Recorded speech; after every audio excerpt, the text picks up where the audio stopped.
selalu untukmu.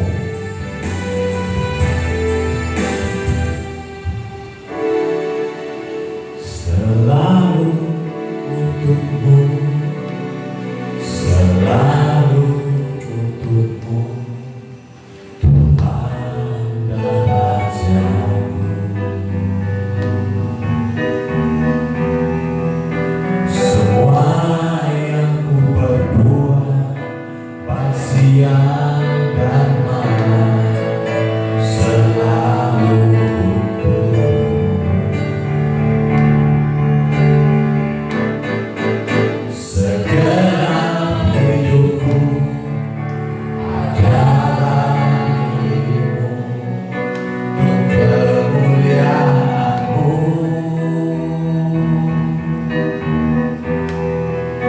Sampai tua nanti, sampai di surga nanti, selalu untukmu.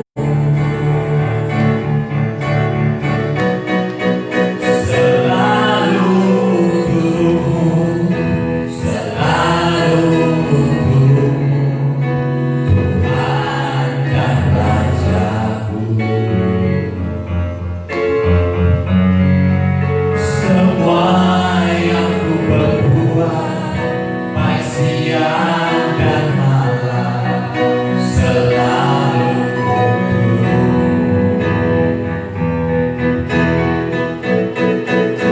Segenap hidupku adalah milikmu, untuk kemuliaan-Mu.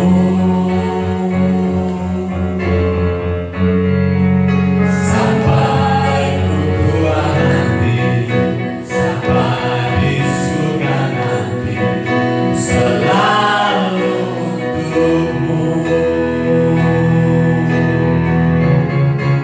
Selalu untukmu, selalu untukmu, Tuhan dan Rajaku.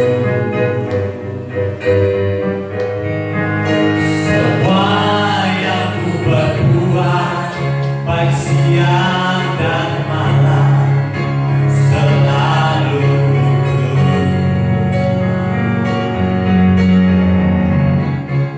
Segenap hidupku adalah milikmu, untuk kemuliaan-Mu. Sampai ku tua nanti, sampai di surga nanti, selalu untukmu.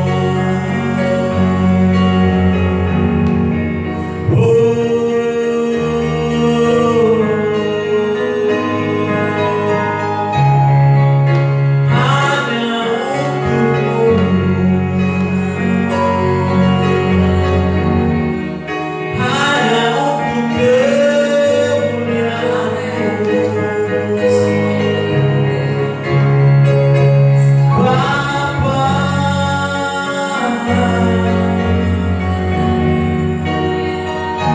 hidup kami untuk-Mu Tuhan. Waktu-waktu kami yang tersisa sebelum Tuhan memanggil kami, sebelum kami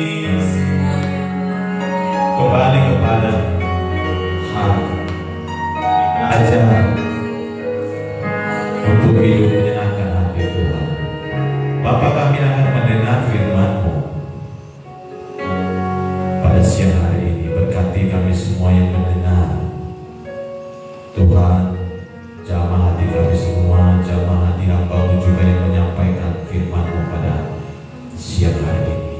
Terima kasih Bapa. Buatlah hati kami dikoreksi dan mengerti, dan semuanya hanya untuk kemuliaan Tuhan. Di dalam nama Tuhan Yesus kami berdoa, sama-sama kita katakan amin. Haleluya. Ya, salam saudara semua. Salam juga bagi saudara-saudara yang menyaksikan di Facebook. Salam juga bagi saudara-saudara yang menyaksikan live Zoom. Kita akan mendengarkan firman Tuhan pada hari ini tampilkan slide-nya, Sharon. Judulnya tidak pamer. Firman Tuhan hari ini judulnya tidak pamer. Matius, ya. Kita buka Matius 4 ayat 1 sampai 11. Demikian firman Tuhan. Maka Yesus dibawa oleh Roh kepada gurun untuk dicobai iblis. Dan setelah berpuasa 40 hari dan 40 malam, akhirnya laparlah Yesus. Lalu datanglah si pencoba itu dan berkata kepadanya, "Jika engkau anak Elohim, perintahkanlah supaya batu-batu ini menjadi roti." Tetapi Yesus menjawab, "Ada tertulis, manusia hidup bukan dari roti saja, tetapi dari setiap firman yang keluar dari mulut Elohim." Kemudian iblis membawanya ke kota suci dan menempatkan dia di hubungan baik Elohim. Lalu berkata kepadanya, "Jika engkau anak Elohim, jatuhkanlah dirimu ke bawah, sebab ada tertulis, mengenai engkau ia akan memerintahkan malaikat-malaikatnya, dan mereka akan menatang engkau di atas tangannya, supaya kakimu jangan terantuk kepada batu." Yesus berkata kepadanya, "Ada tertulis, janganlah engkau mencobai Tuhan Elohimmu." Dan iblis membawanya pula ke atas gunung yang sangat tinggi dan memperlihatkan kepadanya semua kerajaan dunia dengan kemegahannya, dan berkata kepadanya, "Semua itu akan kuberikan kepadamu jika engkau sujud menyembah Aku." Maka berkatalah Yesus kepadanya, "Enyalah iblis, sebab ada tertulis, engkau harus menyembah Tuhan Elohimmu, dan hanya kepada Dia sajalah engkau berbakti." Lalu iblis meninggalkan dia, dan lihatlah malaikat-malaikat datang melayani Yesus. Saudara, cerita tentang pencobaan di padang gurun ini selalu menjadi cerita yang menarik untuk dibahas, saudara. Minggu lalu kita sudah bahas juga tentang pencobaan di padang gurun. Hari ini, saudara, ya, sambungannya banyak hal-hal yang menarik, saudara. Bagaimana Yesus, ya, waktu Dia turun ke bumi menjadi manusia, Dia mengalami pencobaan di padang gurun. Nah, saudara, ada 3 pencobaan yang menarik, ya, pencobaan yang menarik yang ditawarkan iblis. Yang pertama itu mengubah batu menjadi roti. Yang pertama, ya. Yang kedua, iblis menawarkan untuk supaya Tuhan Yesus itu menjatuhkan diri waktu Dia dituntut ke hubungan bait suci. Ya, dari padang gurun jalan ke bait suci itu sudah suatu sangat tempat yang jauh, apalagi dalam kondisi berpuasa. Yang ketiga, iblis menawarkan kekayaan dunia akan diberikan kepada Yesus kalau Dia mau menyembah iblis. Nah, ini ada 3 pencobaan yang menarik, saudara. Dan saudara, ketiga pencobaan itu sebenarnya ibarat umpan. Itulah umpan dalam kehidupan sehari-hari, saudara. Ya, umpan dalam kehidupan sehari-hari. Saya katakan umpan, ya.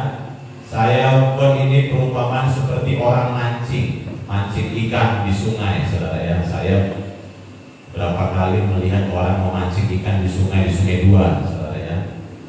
Ada umpannya. Jadi ini tidak pakai jala atau pukat atau menangkap ikan dengan arus listrik, dengan stro, tapi umpan, saudara, umpan kepada ikan yang berenang di sungai. Nah, saudara, waktu seorang pemancing itu mau nangkap ikan, dia buat umpan, dia lempar ke air. Nah, sekarang saudara tinggal ikan itu dia tertarik atau tidak. Kalau dia tertarik dan melihat itu seperti sebuah makanan yang enak, ikan akan memakannya. Syukur-syukur waktu dia makan, makanannya itu habis, dia nggak kena sama kail ikan, selamat. Itu beberapa kali terjadi, saudara. Umpannya habis, ikannya selamat. Tapi saudara, kalau kena naas, ya kalau kena naas, dia sangka itu makanan enak, dia makan, lalu nyangkut saudara ke mulut ikan. Di situ dia terperangkap, lalu ditarik sama pemancing, jadilah dia ikan bakar atau ikan arsik, saudara. Nah, saudara, dosa itu seperti tawaran, ya, tawaran. Iblis itu ngasih umpan, ya, saudara, dia kasih umpan. Nah, sekarang manusia itu mau memakan umpan itu atau tidak? Sama seperti iblis di padang gurun, dia kasih umpan. Dia kasih umpan itu atau tidak? Ya. Apa Yesus tidak tertarik? Kita pikir, saudara, ngapain iblis nawarkan umpan? Kan Yesus tidak tertarik.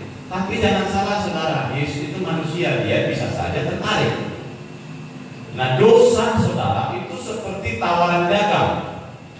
Ada deal satu sama lain. Ya, orang berdagang itu, saudara, tawar-menawar. Termasuk saudara beli online, ada tawaran tas yang cantik di online atau di cafe, ya, kalau ibu-ibu, ya.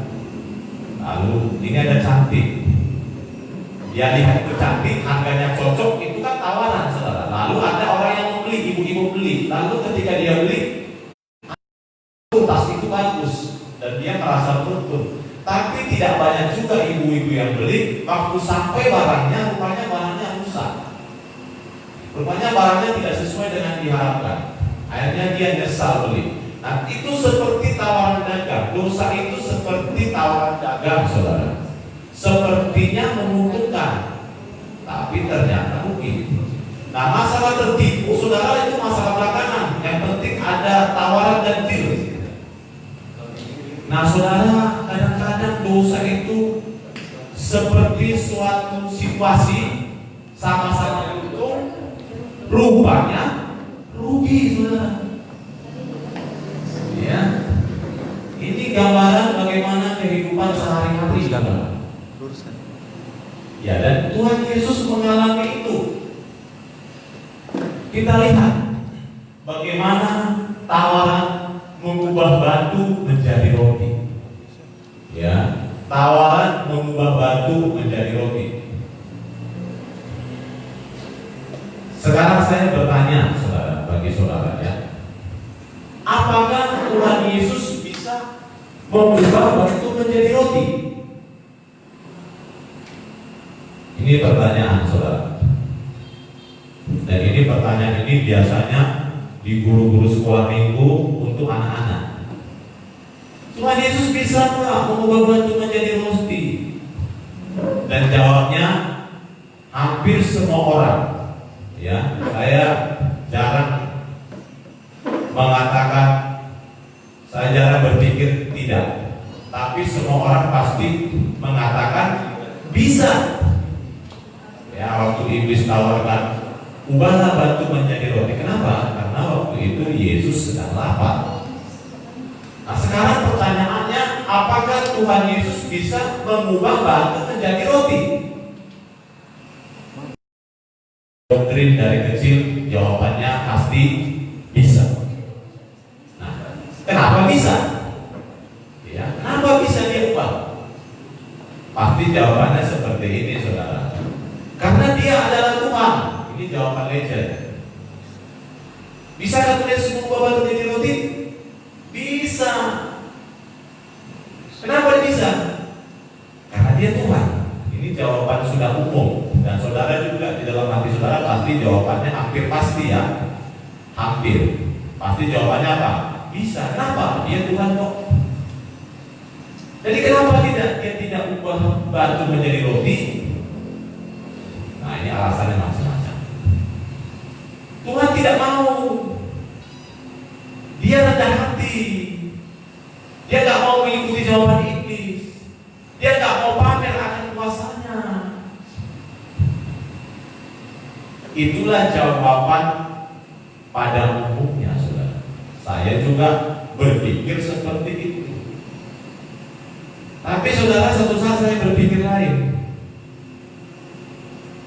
Ya, Tuhan Yesus datang ke bumi itu sebagai manusia, bukan sebagai Tuhan. Ingat ini baik-baik, saudara.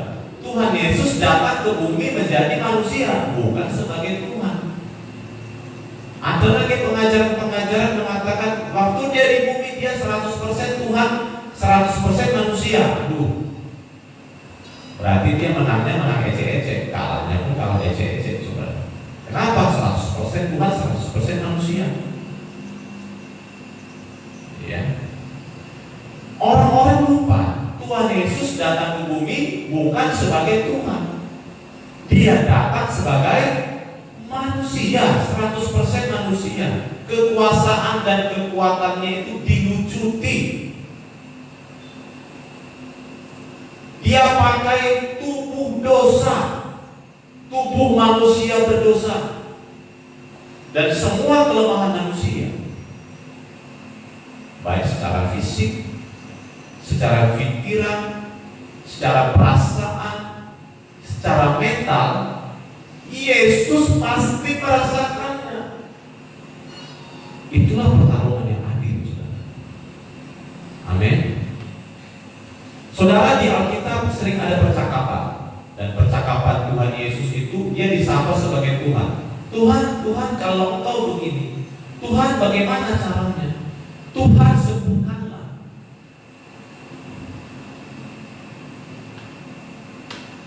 Penulisan kata Tuhan itu, saudara, sapa dia sebagai Tuhan itu merusak arti kemanusiaan Yesus. Ya, karena di alam pikiran kita anggap dia datang sebagai Tuhan, tapi juga sebagai manusia.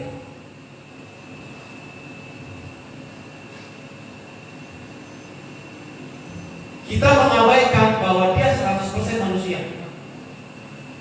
Dia bisa kecewa, dia bisa menangis, dia bisa marah. Ya, saya kadang baca Alkitab, saya ganti aja dengan kata Tuhan, bukan Tuhan.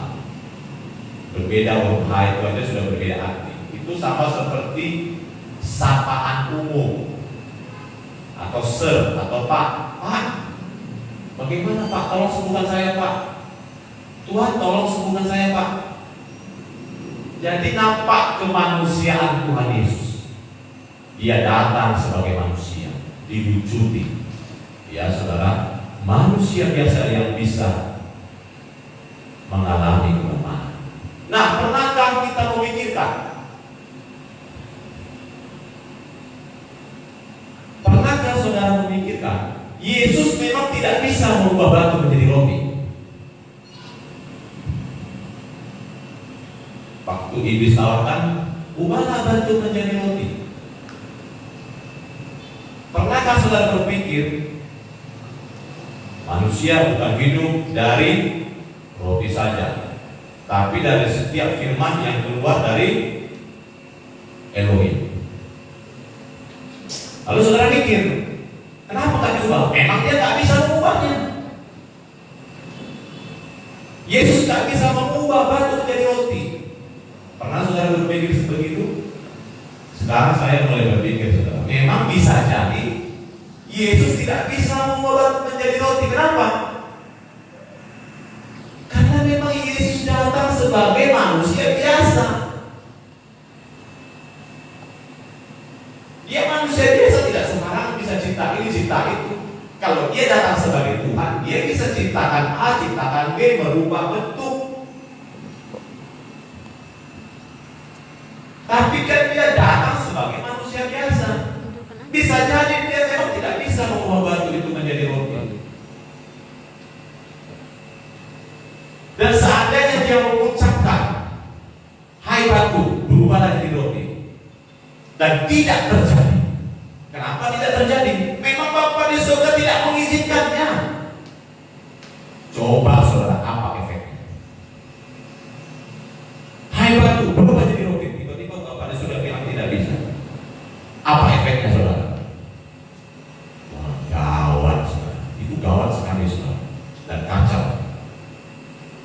Iblis bisa tertawa, tertawa. Nggak bisa. Kamu manusia.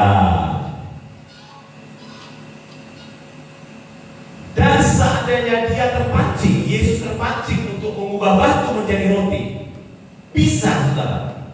Hai batu, berubahlah jadi roti. Tiba-tiba Bapak di surga marah. Apa efeknya? Bisa berubah. Kenapa? Dengan izin Bapak di surga. Supaya apa? Supaya jangan malu aja. Apa efeknya? Itu adalah kegagalan sebuah tugas karena termakan umpan iblis. Banyak saudara manusia gagal menjalani hidupnya sebagai orang percaya karena termakan umpan iblis. Hati-hati loh saudara.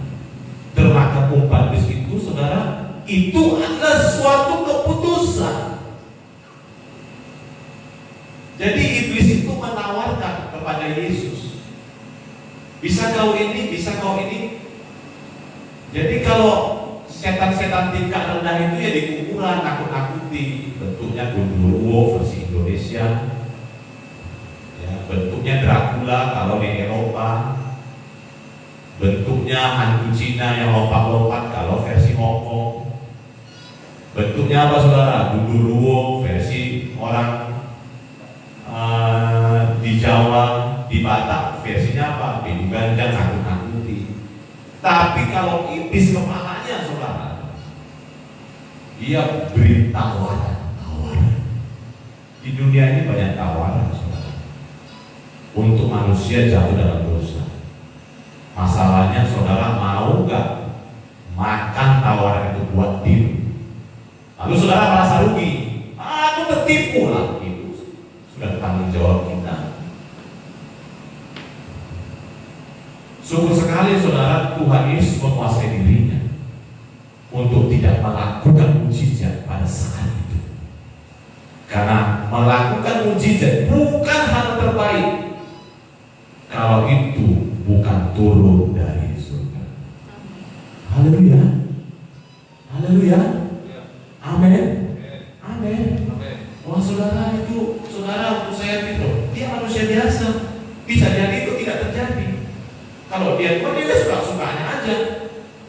Tapi Tuhan begitu menguasai dirinya, emosinya, perkataannya, tindakannya. Inilah teladan saudara. Haleluya. Inilah teladan. Dan dia datang sebagai manusia supaya manusia yang ada di bumi ini melakoni hidupnya, menjalani hidupnya sama seperti Yesus ketika dia menjalani kehidupan sebagai manusia di muka. Haleluya. Hidup ini cuma sebentar saudara, waktu singkat. Jangan saudara berpikir nanti aja, udah setengah tua, baru aku nanti tunggu selesai urusan ini itu, baru nanti aku hidup benar. Saudara, saya lihat di Facebook banyak sekali postingan orang meninggal saudara. Entah COVID, entah penyakit, dan kematian akan datang kepada siapa saja, tidak memandang usia. Bahkan orang itu tidak sempat untuk memperbaiki dirinya dan hidup di hadapan Tuhan. Apa jadinya? Hanya penyesalan. Betapa luar biasanya Yesus waktu dia menghadapi tawaran-tawaran itu saudara. Betapa dia menguasai dirinya. Wah, itu luar biasa. Saya berharap kita mengikuti teladannya. Amin. Bukan hanya sebagai orang percaya, aku percaya, tapi jalan hidup gak benar. Aku percaya, tapi gak sesuai dengan teladan Kristus. Percuma. Tuhan tidak mau makan umpan iblis karena dia sedang dalam misi dan dia melihat efeknya ke depan. Saudara, kita ini hidup Misi untuk apa? Kembali ke rancangan semula, serupa dan segambar dengan Tuhan Yesus. Haleluya. Haleluya. Nah, ini berat, tapi ini menarik saudara. Amin. Ada seseorang yang turun dari surga menjadi manusia biasa. Aduh, itu luar biasa sekali saudara. Kita lihat saudara, menjatuhkan diri. Tawaran yang kedua itu menjatuhkan diri. Kalau engkau anak Elohim, kau datang dari surga katanya, jatuhkan dirimu dari hubungan ini. Nanti akan datang malaikat-malaikat yang akan memegang kakimu supaya kau jangan terantuk kepada batu. Itu seperti gambaran seorang yang sengaja menyerah, jatuh dalam dosa, di dalam suatu situasi, merasa sudah terpojok dan lemah, karena dia yakin Bapa menolong, karena dia anak Elohim. Banyak orang Kristen seperti itu saudara. Ya, menyerah kenapa? Udahlah, ya ampun Tuhan nanti, ya udahlah, anggap papanya itu, enggak apa-apa. Saudara pernah lihat orang yang sengaja bunuh diri? Saya melihat langsung belum pernah. Tapi saya melihat di TV, di postingan Facebook, di postingan YouTube, orang yang mau bunuh diri itu pergi ke tempat yang tinggi. Lalu ngapain saudara? Antara mau jatuh atau enggak, mau jatuh atau enggak, mau jatuh atau enggak. Lalu dia nangis-nangis di atas. Lalu sibuklah orang dari bawah. Jangan jatuh, jangan bunuh diri, jangan. Sibuk orang memujuk-mujuk, lalu ada yang naik ke atas, lalu memujuk-mujuk. Ada yang berhasil bunuh diri, ada yang nggak jadi. Hanya untuk apa saudara? Satu, cari perhatian bisa. Ya. Yang kedua, makanya saudara, putus asa, pelampiasan. Udahlah, untuk apa aku hidup? Ya, matilah. Udah ya. Nah, kira-kira seperti itu saudara. Ya. Bahkan ada saudara orang, ya, aku. Nah, ini pasangan-pasangan muda ya, saudara. Pacaran, lalu nggak jadi kawin. Aku akan bunuh diri bila kau tolak cintaku. Bunuh diri aku. Itu hanya suatu pelampiasan kekecewaan. Ya. Ya, saya pernah saudara, ada wanita mengancam bunuh diri bila tidak menikah sama saya. Ya, saudara percaya? Nggak percaya apa-apa. Ya. Pasti ada yang tertawa mendengar cerita saya ini ya. Kapan-kapan saya ceritakan secara pribadi. Nah saudara, itu seperti memanfaatkan Tuhan. Tuhan pasti mengampuni dosaku, nanti akan dipegangnya kakiku. Tuhan akan memerintahkan malaikat-malaikatnya supaya kakimu jangan terantuk. Ini gambaran memancing ego kekanak-kanakan. Ya, Tuhan Yesus dipancing untuk itu. Bakal terpancing gak dia? Bisa terpancing karena dia manusia juga. Benar, dia manusia.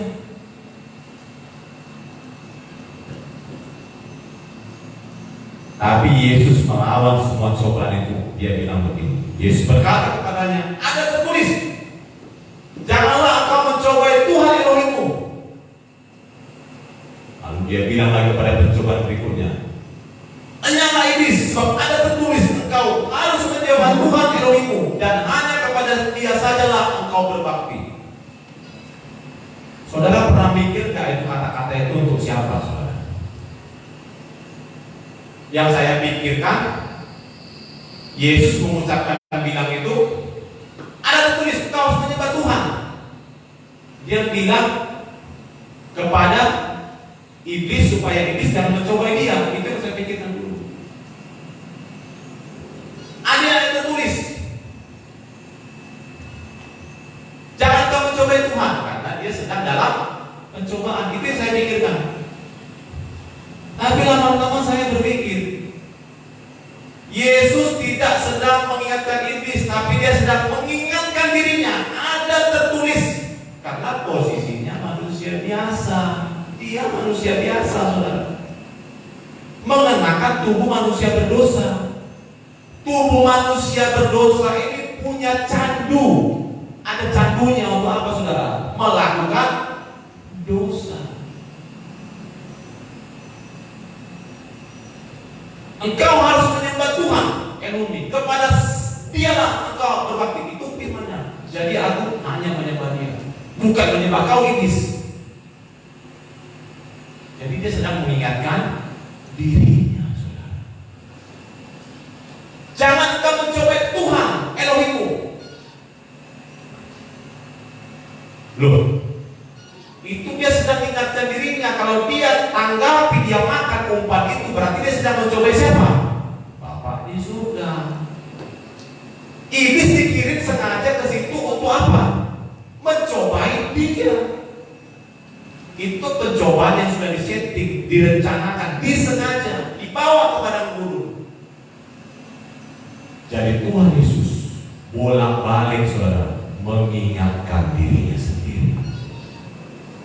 Haleluya, haleluya. Saudara, coba saudara dengar, seberapa seringkah kita mengingatkan diri kita sendiri tanpa kita harus diingatkan orang lain?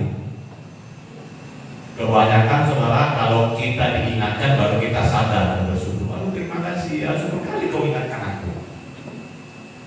Tapi sangat jarang, saudara, manusia berusaha untuk mengingatkan dirinya sendiri. Bersiagian. Ada tertulis, ingat kau, ingat. Ingat, ingat, ingat, ingat. Ingat dosa, jangan kau lakukan itu. Seberapa sering saudara mengingatkan dirimu sendiri seperti Tuhan Yesus? Haleluya, haleluya. Kebanyakan orang sering, saudara, mengingatkan orang lain dan mengingatkan dosa orang lain, bahkan meningkatkan dosa orang lain. Dia lupa untuk melihat dosanya sendiri.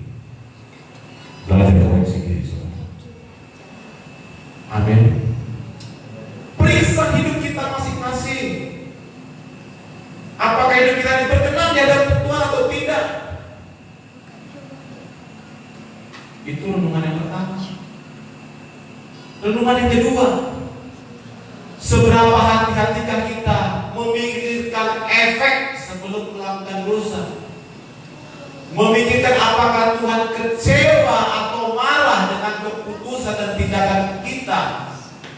Itu seperti umpan, mengubah batu menjadi roti. Itu ada perang di pikiran. Kutangkap gak umpan ini, kumakan gak umpan ini, lalu berperang. Kalau kumakan, efeknya apa? Kalau gak kumakan, efeknya apa? Sudahlah, kumakan aja. Lalu sangkutlah mulut kita, saudara, seperti ikan kena pancing, menggelepar.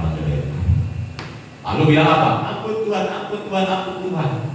Dan selalu dilakukan, saudara, selama hidup. Ampun Tuhan, ampun Tuhan. Lalu ketika datang kematian, samalah kita ulangi juga. Ampun Tuhan, ampun Tuhan, ampun Tuhan. Lalu Tuhan bilang apa?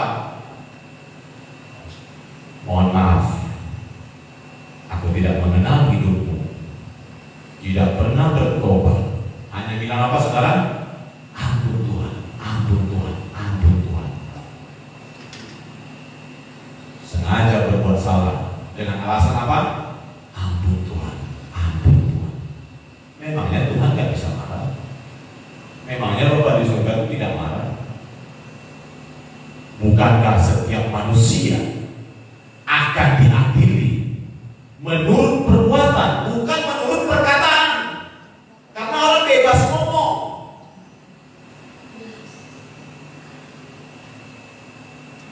Setiap manusia akan mempertanggungjawabkan perbuatannya, dihakimi menurut perbuatan, bukan sekedar perkataan, saudara.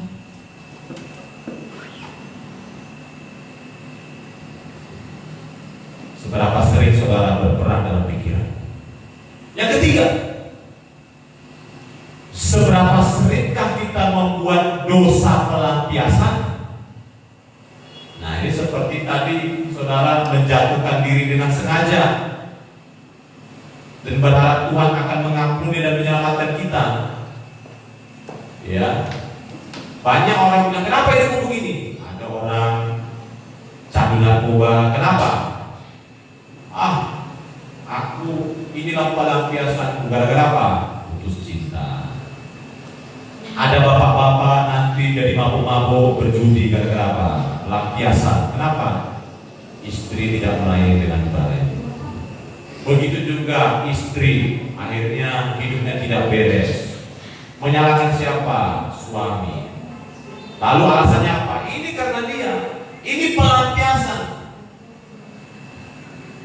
Betapa banyak saudara orang-orang hanya mau memperbaiki diri kalau situasi sekelilingnya baik, mendukung.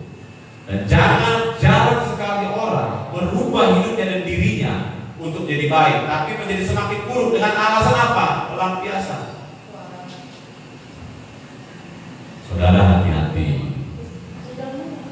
Ya, hati-hati. Selama kita hidup, karena hidup kita tidak selamanya, saudara, di bumi ini akan ada pertanggungjawaban yang harus kita pertanggungjawabkan di hadapan Tuhan. Haleluya, haleluya, haleluya. Jadi Tuhan Yesus itu, saudara, menolak mujizat itu bukan karena mau pamer, bukan karena dia tidak pamer, bukan, karena dia benar-benar menjaga hidupnya. Jangan sampai aku salah langkah, karena ada misi besar untuk menyelamatkan umat manusia ini. Haleluya. Biarlah renungan-renungan ini mengoreksi hati kita, juga hati saya sebagai seorang hamba Tuhan. Amin. Kita akan berdoa, kita akan menyembah Dia sambil kita renungkan apakah hidup kita berkenan di hadapan Tuhan. Dan akan pujian hanya kepadamu ku bawa seluruh persembahan. Ini aku bejana.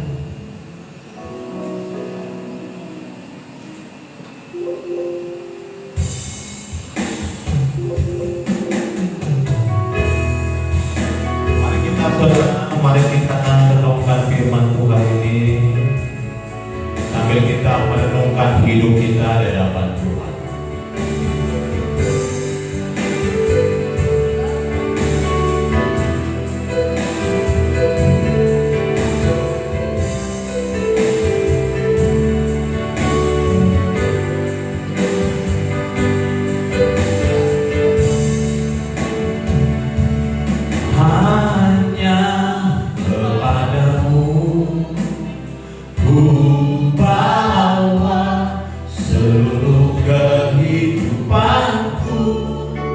Sebagai persembahan yang hidup dan yang berkenan kepadamu, karena kasih-Mu Kau memilihku.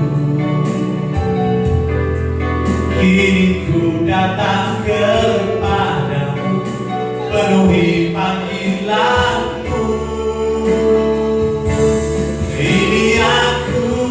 Bejana-Mu, bentuklah sesuai kehendak-Mu, ku genapi firman-Mu.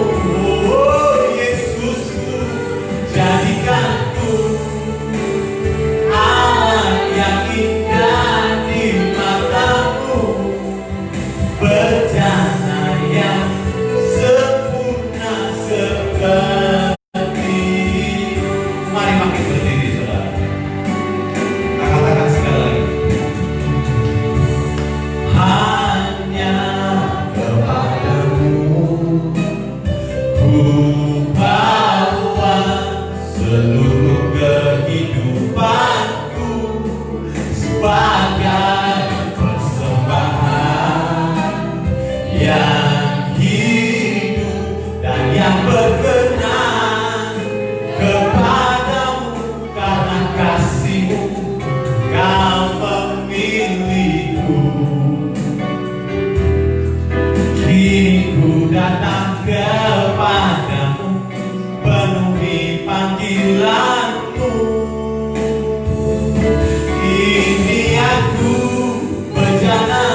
aku bencanamu, tentulah sesuai kehendakmu, ku genapi firman-Mu.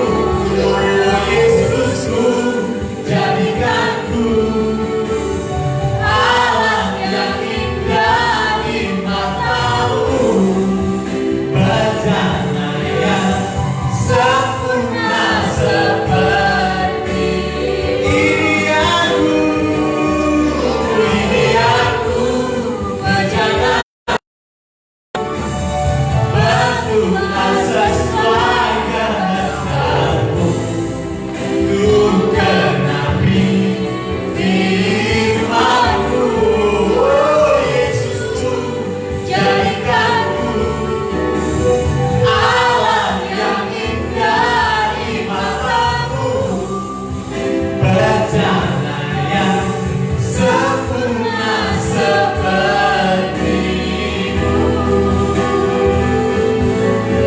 bencana yang sempurna seperti-Mu,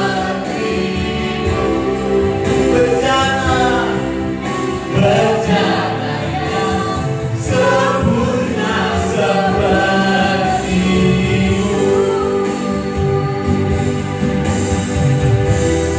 Haleluya.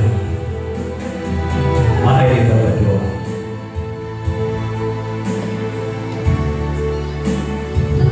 Bapa, terima kasih untuk firman-Mu pada siang hari ini.